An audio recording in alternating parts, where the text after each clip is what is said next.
रसूल सल्लल्लाहु अलैहि वसल्लम ने फरमाया चार चीजों के बगैर कोई बंदा मोमिन नहीं हो सकता। पहला ये कि वह गवाही दे कि अल्लाह के सिवा कोई माबूद बरक नहीं और मैं अल्लाह का रसूल हूं। यानी नबी करीम सल्लल्लाहु अलैहि वसल्लम किसके रसूल हैं? अल्लाह के रसूल हैं। उसने मुझे हक के साथ भेजा है, मौत पर ईमान लाए और मरने के बाद दोबारा उठाए जाने पर ईमान लाए और तकदीर पर ईमान लाए। यानी इसके अंदर चार बातें बताई गई है, जिसमें पहली बात तो क्या है कि अल्लाह के सिवा कोई माबूद नहीं और मुझे क्या माने? अल्लाह का रसूल माने। बेशक कई लोग कहते हैं कि मैं अल्लाह के रसूल पर ईमान लाता हूं, लेकिन हम कुरान और हदीस पढ़ते जब हमें मालूम पड़ते है कि सिर्फ जुबान से कहना ईमान लाना नहीं होता नबी करीम सल्लल्लाहु अलैहि वसल्लम पर या अल्लाह ताला पर।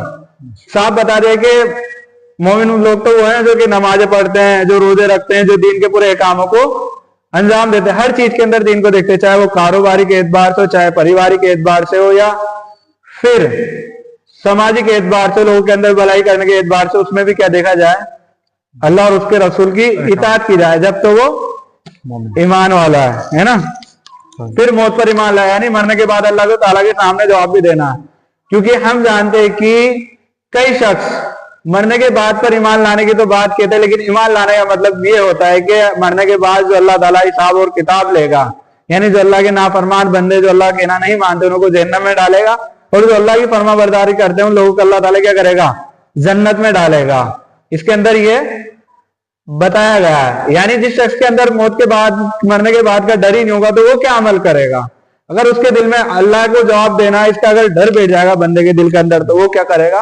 नमाजें भी पढ़ेगा, दीनी काम को भी करेगा। कि इसलिए कहते हैं कि दिल के अंदर क्या होना चाहिए? अल्लाह का डर और खौफ होना चाहिए। और डर और खौफ जब भी होगा जब बंदा मौत को कसरत से याद करेगा। इसके अलावा इसके अंदर एक और बात बताई गई है, क्या? मरने के बाद दोबारा उठाए जाने पर, यानी मरने के बाद हिसाब किताब होना, उस पर भी क्या करना चाहिए? हमारा यकीन होना चाहिए। और तकदीर पर ईमान। कई लोगों को हमने कहते हुए सुना कि यार मेरे साथ ऐसा हो गया, मैंने इतना कारोबार में पैसा लगाया फिर भी नुकसान लग गया और सामने वाला मेरे से ज्यादा तरक्की कर गया। तो बंदे को बिल्कुल भी ऐसा नहीं सोचना चाहिए, क्योंकि तकदीर किसने लिखी है? अल्लाह ताला ने।